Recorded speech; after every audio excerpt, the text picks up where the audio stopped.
Let us therefore develop a kind of dangerous unselfishness. One day a man came to Jesus and he wanted to raise some questions about some vital matters of life. At points he wanted to trick Jesus and show him he knew a little more than Jesus did and throw him off base. Now that question could have easily ended up in a philosophical and theological debate. But Jesus immediately pulled that question from midair and placed it on a dangerous curve between Jerusalem and Jericho. And he talked about a certain man who fell among thieves. You remember that a Levite and a priest passed by on the other side. They didn't stop to help him. And finally, a man of another race came by. He got down from his beast, decided not to be compassionate by proxy. But he got down with him, administered first aid, and helped the man in need. Jesus ended up saying, this was the good man. This was the great man, because he had the capacity to project the I into the thou and to be concerned about his brother.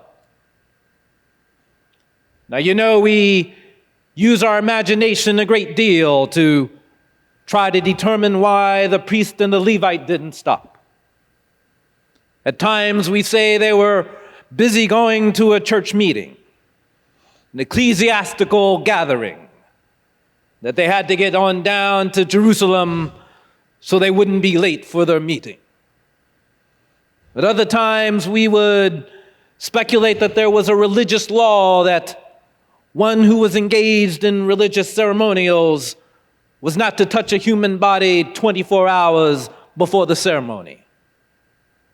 And every now and then we begin to wonder whether maybe they were not going down to Jerusalem or down to Jericho, rather, to organize a Jericho Road Improvement Association. That's a possibility.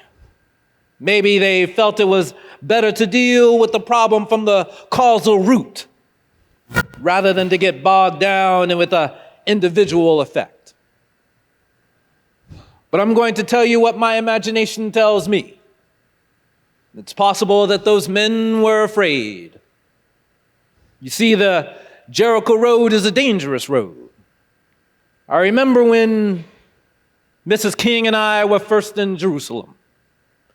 We rented a car and drove from Jerusalem down to Jericho. And as soon as we got on that road, I said to my wife, I can see why Jesus used this as the setting for his parable. It's a winding, meandering road. It's really conducive for ambushing. You start out in Jerusalem, which is about 1,200 miles, or rather 1,200 feet above sea level.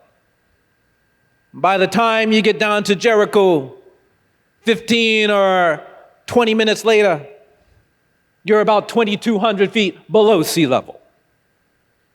That's a dangerous road. In the days of Jesus, it came to be known as the Bloody Pass.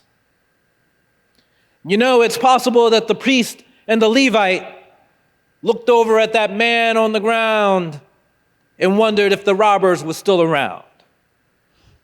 Or it's possible they felt that the man on the ground was merely faking, that he was acting like he had been robbed and hurt in order to seize them over there, lure them there for quick and easy seizure. And so the first question that the priest asked, the first question that the Levite asked, is, if I stop to help this man, what will happen to me? Then the Good Samaritan came by.